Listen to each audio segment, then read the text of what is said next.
It's Red Eye Radio. Gary McNamara and Eric Harley talk about everything from politics to social issues and news of the day. Whether you're up late or you're just starting your day, welcome to the show. From the Uniden America Studios, this is Red Eye Radio. All across the USA and around the world, we are Red Eye Radio. He is Eric Harley, and I'm Gary McNamara. Good morning. It is a Friday. Well, the United States attacking Iran proxies in Syria last night that the United States believes is responsible for attacks on U.S. bases. 21 U.S. troops have been injured in drone attacks in Iraq and Syria in just 2 days. You know, we talked yesterday about the traumatic brain injuries that reported that some of these soldiers had because of those attacks. And so now we've really sort of come full circle because now we're involved in, and you're going to see it probably today and next week because of new Speaker Johnson about supporting and probably a funding package for Israel. Right. And probably it will be separate, I'm going to guess, from Ukraine. That's what they're going to be pushing for. Yeah, I would guess the GOP wants to separate it. Yep. But there's going to be an aid package coming forth, and the president has been pushing for that aid package, as we all know that because of the change in policy after the Trump administration, the Biden administration, the president, and his decision has given Iran billions of additional dollars that they would not have had if they would have kept the embargo, the embargo, which is a federal law, by the way, to keep Iran from getting money. If Joe Biden would have stayed with it, with Trump would have done, there would have been tens of billions of dollars less that Iran would have to give to their proxies. Now, we know that the Iran proxies are attacking us, and we know that the Democrats agree with it. We know the president agrees with it. How do we know? Because of the attacks of U.S. fighters on those Iran proxy ammunition sites yesterday. So everybody knows it, yet we still allow the funding of Iran with oil. Yeah. And it's just pure insanity. And I think that the Republicans, as we stated earlier in the show, should say it as simply here. I want to play this audio cut. As Ted Cruz said 2 days ago, just keep repeating this over and over again and have the administration respond, because this I've never seen. I've never seen that we are going to be asking the American public for more taxpayer dollars to defend Israel, and the initial request came from the president, whose policies created the mass funding of the world's leading exporter of terrorism against Israel and the United States through their proxies. This I've never seen before, and the fact is, nobody's actually denying it. And so, what I want to play here is I'm going to play the full thing from Ted Cruz 2 days ago. Here we go. Look, the world has gotten much, much more dangerous under Joe Biden and the Democrats. Israel is at greater jeopardy, much greater jeopardy, because of Joe Biden and the Democrats. America is at greater jeopardy because of Joe Biden and the Democrats. And your family and my family are at greater jeopardy because of Joe Biden and the Democrats. I'm going to suggest two simple principles that this president can't seem to figure out. Number one, stop giving money to terrorists who want to murder us. And number two, stop letting into this country terrorists who want to murder us. He's doing both. That's all Republicans should be stating right now. Yep. Over and over again. And make the Democrats respond, and then you start the debate. Yeah. Make the Democrats respond. Right. Stop funding terrorists. Stop allowing the funding of terrorists to kill us. Yep. And close the border so they can't get across. Over and over and over and over and over again. We have new leadership. We've been told there's a new spirit, and and that things will be analyzed differently. Well, analyze it simply and differently, and do it now, because this is insane. Yeah, it's a very clear, if you listen to what Ted Cruz said there, it's a very short, concise message. You can repeat it over and over again. Make it simple. Yep. And if you ever want to make the border a bigger issue, this is a way to do it right now. So easy. Well, that's it. I mean, we have been talking about it. Conservatives have been concerned about it all along for, in part, the same reason. And then you get the CBP memo the other day that came across. And there's no doubt, we already know that terrorists have crossed the border. We already know that that is the case.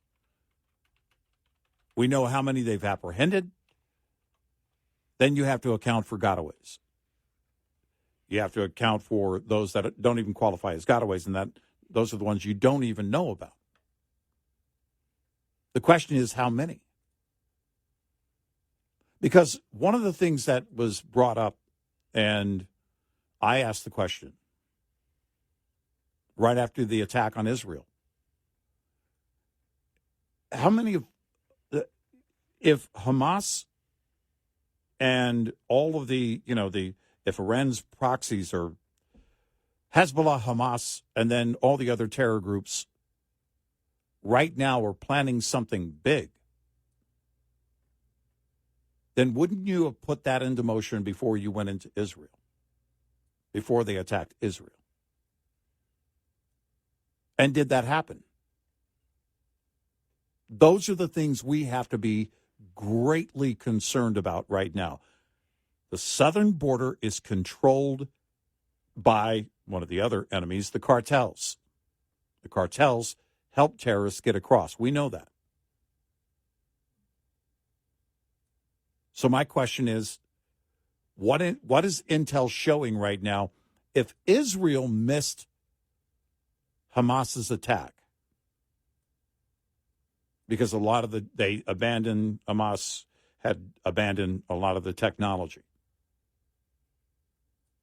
Is there anything that we have learned since the attack on Israel that tells us that could be the case right now in the U.S.? We have to be greatly concerned about it, and our president wants to take weekends off. You know, I want to play some audio that we did yesterday, and this is a hearing that was held 2 days ago by the Senate with officials from the Biden State Department and Department of Homeland Security. And I want to play it again because there's a variety of different audio cuts here that I just want to play just to show you the such a frustrating situation, because we know what's going on at the border. Everybody knows what's going on at the border. But as you noticed, and I played a couple of audio cuts earlier, if you saw yesterday, it was amazing the number of times that Kirby said, can't answer that, can't answer that, can't answer that. We don't know. Ask somebody else, do this. And Karine Jean-Pierre, the same thing. It's like they don't have no answers to anything. And on the border, this is the same thing that happened. And it's almost as if the defense is, we're doing our jobs, but we have no idea what's going on. Yeah. It's actually what they're trying to sell to the American public. Right. Here's an example of it yesterday. And this would be, I think this is Senator Kennedy asking some of the questions here. Here we go. Thank you, Mr. Chairman. Mr. Morant, since President Biden's been president, how many non-American citizens have come into our country illegally or on the basis of a claim of asylum? Thank you, Senator. HSI is an investigative agency. Do you know the number? No, Senator. You're a senior member of Homeland Security, are you not? That's correct. Does anybody know the number? None of you know the number. Try 8 million. Now, of that 8 million, how many were children, Mr. Morant? I don't have that number, Senator. You don't know. Does anybody know? None of you know. Isn't that special? Let's assume half. Okay? 8 million is 4 Nebraskas. Right? 4 new states. Let's assume, I don't think it's as high, half of them are children. How many of those 8 million people are still here? Do any of you know? Okay. How many of those 8 million are claiming asylum? You don't know? How many of them claim asylum and don't show up for their hearing? Nobody knows? How many of them claim asylum, don't show up for the hearing, and President Biden has deported them? You don't know? How many of them have claimed asylum, shown up for their asylum hearing, and been denied asylum and been deported? You don't know. And we're not done yet. Now that, because remember, this was you had here members of the State Department and Homeland Security to talk about the situation at the border. All right. Mm-hmm. Now let's go to Senator John Cornyn talking to Biden State Department official Joseph Salazar. Did you know that in 2022 that people from 174 different countries came to our border and were released into the interior of the United States? 174 countries. Did you know that? Sorry, no, sir, I did not. And did you know so far in 2023, people from 143 countries have come to our border and been released by the Biden administration into the interior of the United States? Did you know that number? No, sir, I did not. Nobody knows anything. We continue with Josh Hawley and his questioning yesterday. Here we go. You say you've read it. Let's talk a little bit about that New York Times report, if we could.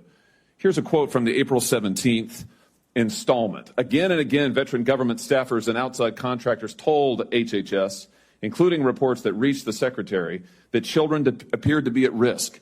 Did you warn the secretary that children were at risk? Senator, I'm in regular contact with the secretary. Did you warn him that children were at risk? Safety and well-being of children is our top priority. Did you warn him that children were at risk? I'm not going to get into the conversations I've had. You're here and you're under oath, and this is an oversight hearing, and we need to know what you're doing because you're manifestly not doing your job. Did you warn him that children were at risk? Do you believe that children are at risk? Let's start with that. Yes. Okay. Did you warn the secretary? Senator, I'm not going to get into the specifics of my conversation, but I would like the opportunity. Why wouldn't you warn the secretary that children were at risk? I would like the opportunity to talk about what we. Let's look at what you. Again, we'll continue with that because she just wouldn't answer any questions. It's like we just want to talk about what we want to talk about. Mm-hmm. Oversight, to hell with oversight. We just want to tell you what we think.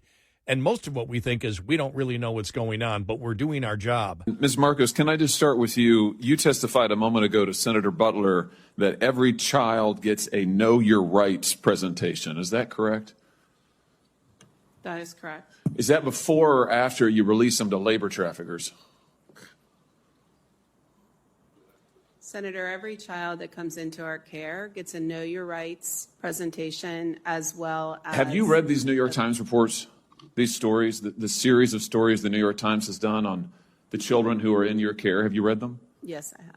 Have you read that children are scrubbing dishes, they are operating heavy machinery, they are delivering meals, they are harvesting coffee, they are working construction, they are working as housekeepers, they are working overnight shifts at plants where they are not paid, they are not going to school, they are not cared for, they are not giving meals, almost all of it illegally. Are you aware of that? That's a yes or no. Yes. At least she answered a question, one. Yep. They got somebody to answer a question. Yep. But that's what's so maddening about this entire thing on the border is they all pretend. Mayorkas the same thing when he's up there. Same thing. Everything is the same thing. The border is secure, he said. Yeah. Yeah. For those coming across, yeah. And it's the arrogance that runs throughout this administration. Sorry, oversight. We don't answer to you.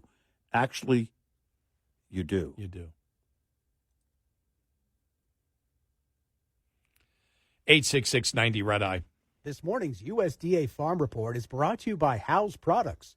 Tested, trusted, guaranteed since 1920. What is the outlook for our nation's weather conditions for the winter of 2023-24? USDA meteorologist Brad Rippey says the National Oceanic and Atmospheric Administration's forecast for winter weather indicates that the big story for the United States for the winter of 2023-24 is that we are looking at El Nino being in place for the first time in 5 years. What that means for practical weather for the U.S. in the winter months is typically during El Nino, we see a weakening of the northern jet stream, the polar jet stream, and a strengthening of the southern or subtropical jet stream. So temperatures should be mild and warm for most of the country, particularly along the northern tier. Meanwhile, precipitation should be more predominant in the southern half of the U.S. during the upcoming winter months.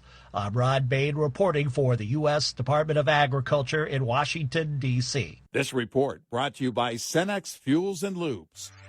Lines open for your calls. 866-90-RED-EYE on Red Eye Radio.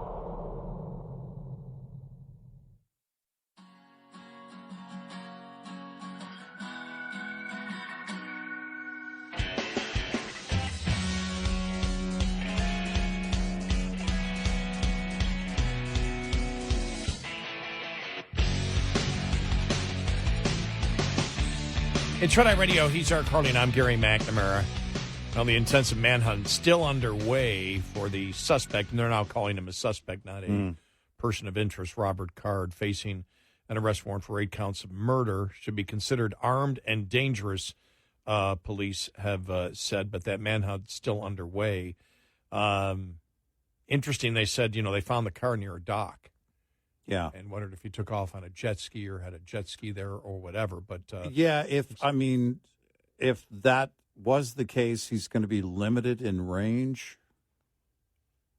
depending, on his availability, what availability there might be to fuel for any vehicle, really, that he's in. But, not knowing the terrain of that area, especially if somebody is out there on water, my question would be, all right, how far could he have gotten in this amount of time? I know law enforcement all knows that, but I'm really curious to know what they know about this, because this is still very much an active situation. He could be anywhere in that area, or by now,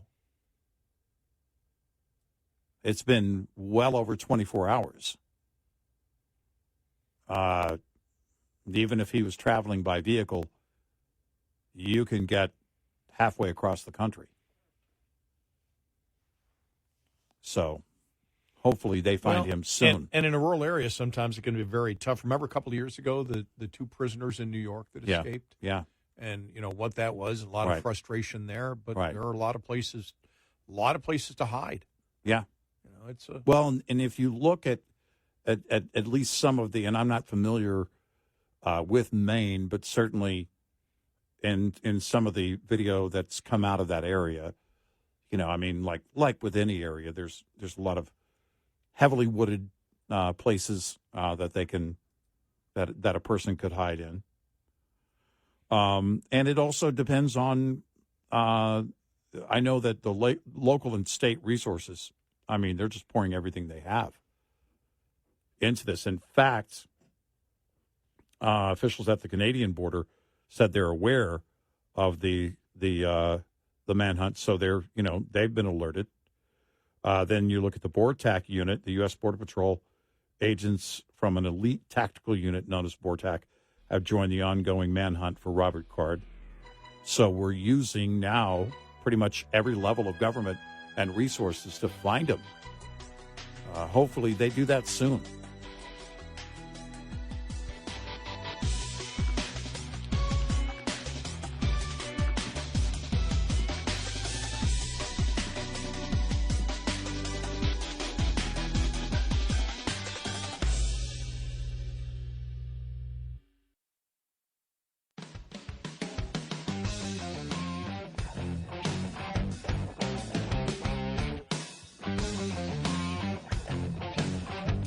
You're listening to Red Eye Radio from the Uniden America Studios.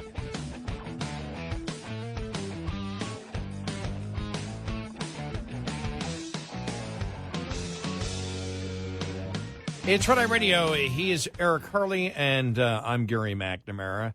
All right, now, one of the biggest stories of the week, and I think a lot of people probably found it shocking. When you see the amounts, and this was the Harvard-Harris poll that was done on Hamas and Israel. And when you look at it overall, you say, okay, that it seems to make sense. 84% of voters side more with Israel than Hamas.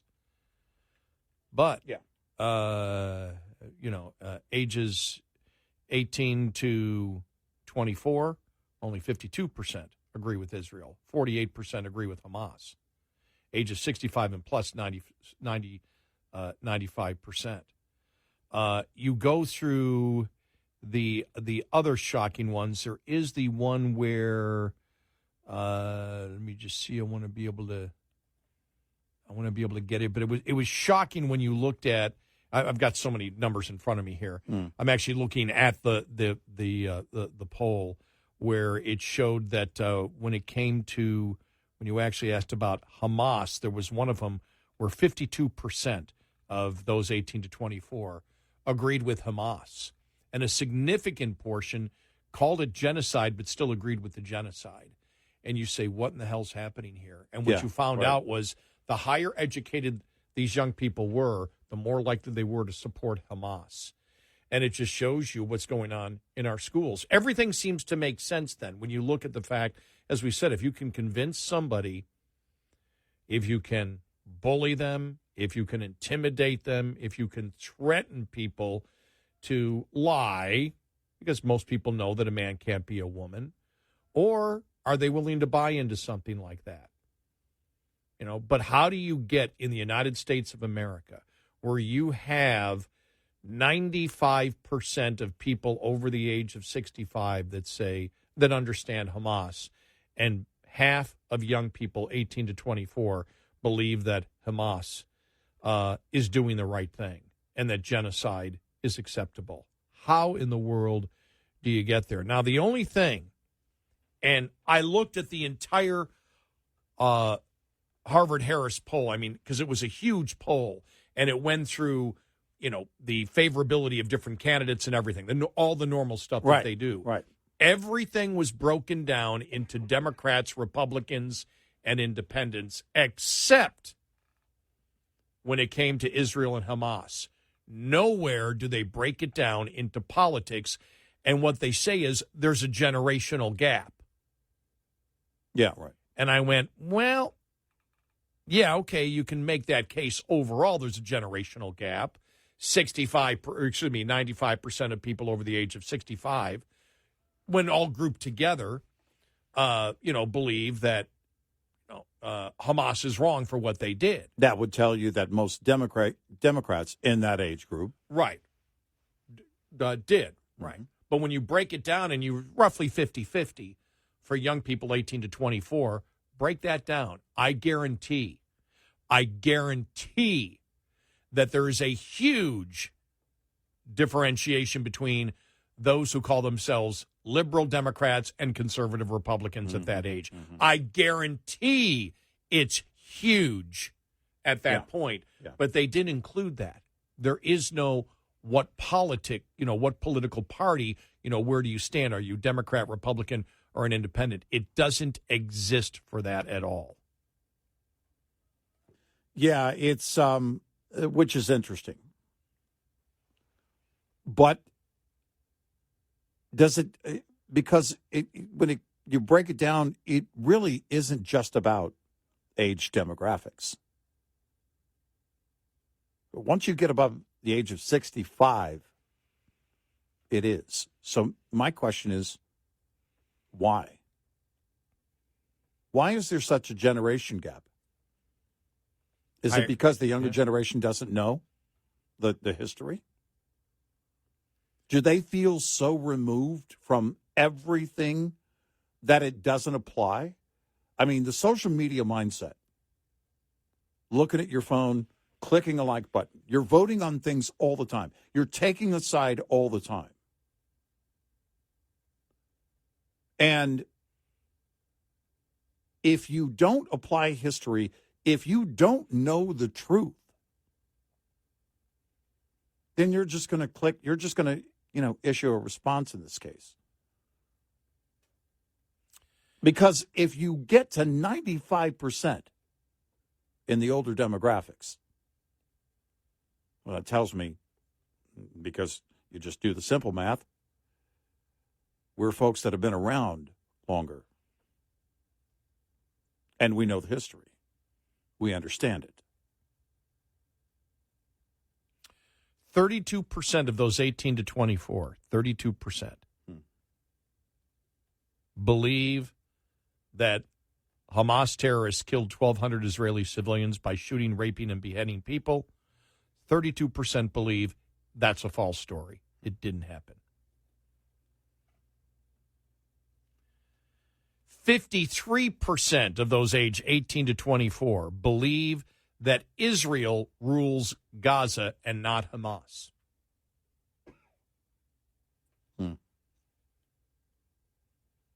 Wow. 45% of those ages 18 to 24 believe the Israeli airstrike was responsible for the Gaza hospital explosion. So what do you get there?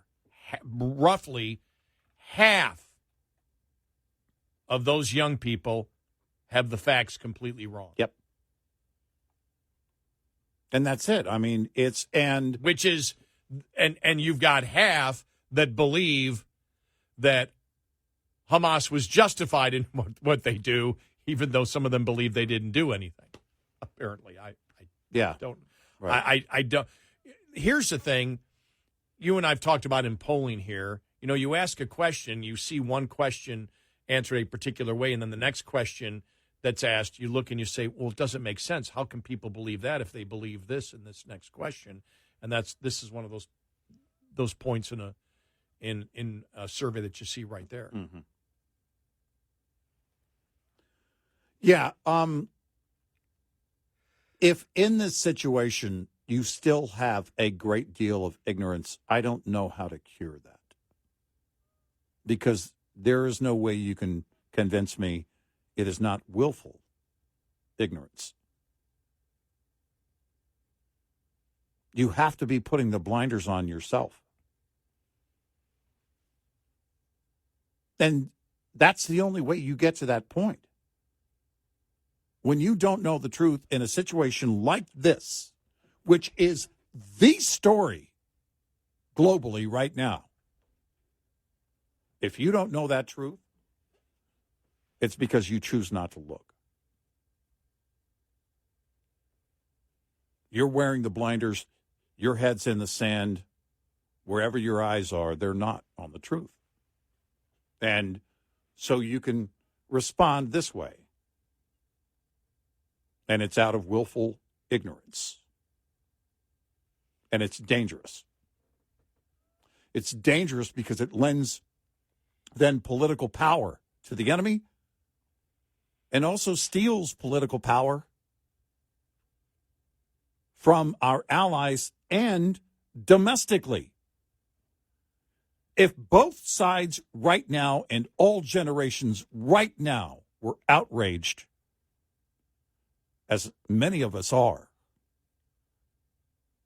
things from the Biden administration might be different. I say might because I'm not convinced completely.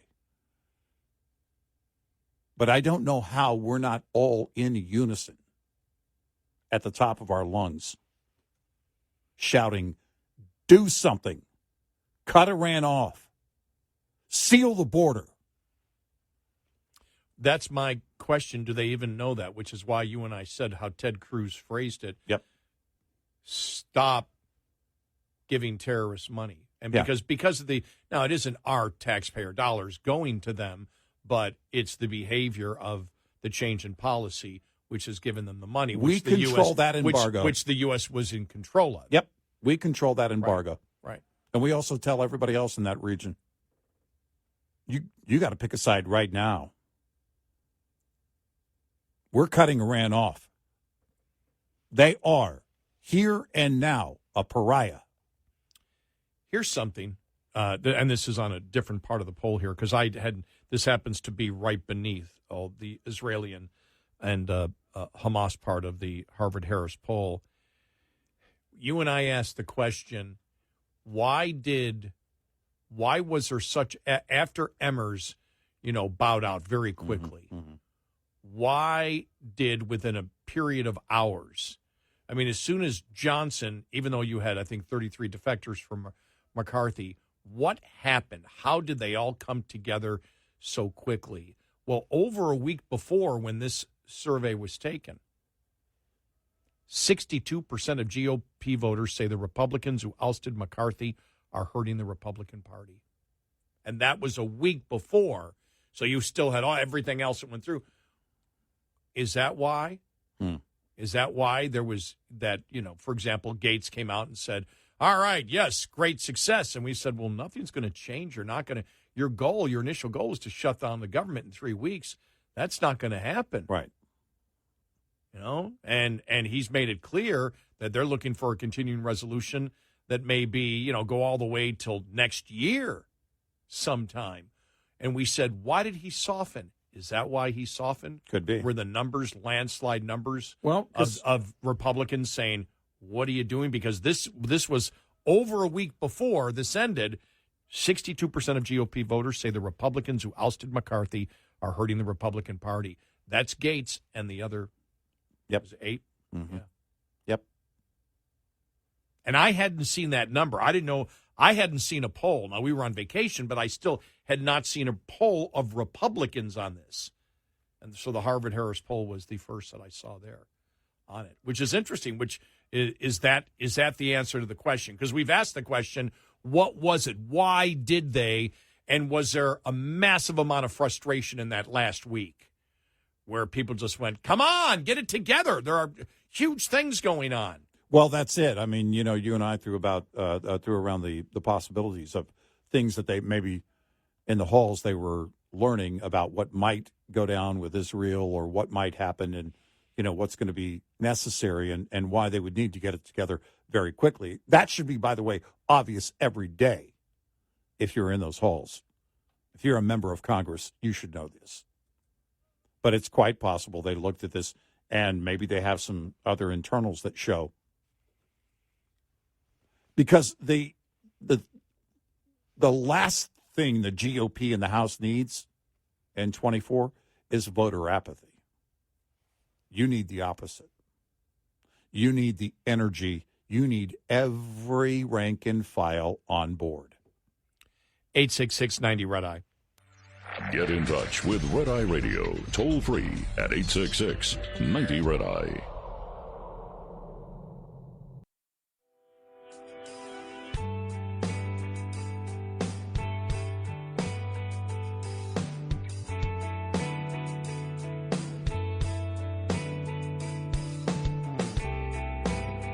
It's Red Eye Radio. He's Eric Carly, and I'm Gary McNamara. It's interesting because not a lot of media attention paid to the Trump trials this week. The trial this weekend. Just a couple of small stories that came out. And the interesting thing is, I was reading, it was a National Review story. Don't have time to get into the minutia of it, but basically the article was about the actual trial and Trump's attorneys basically saying Trump's attorneys suck. That they are missing, very easy constitutional issues to defend the president. It's like, and it's mind-boggling. And there really hasn't been a lot of discussion on that. Maybe we'll talk a little bit more about that next week. But when I went through, and what they were actually talking about is they're on the right path, but they're not using the precedent that's been set by the Supreme Court.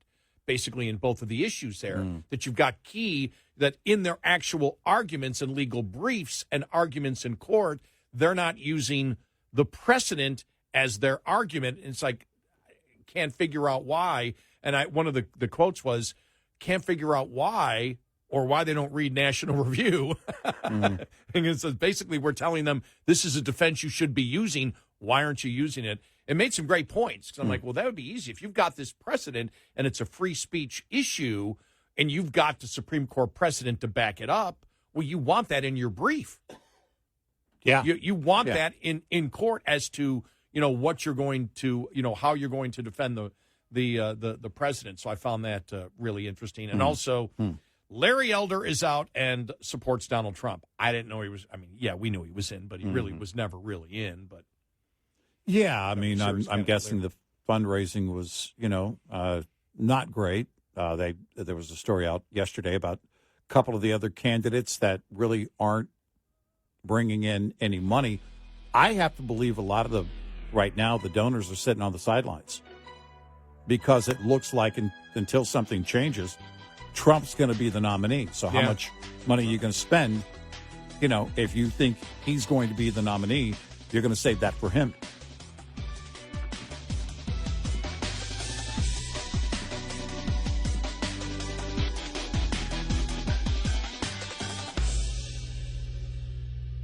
This is Red Eye Radio on Westwood One.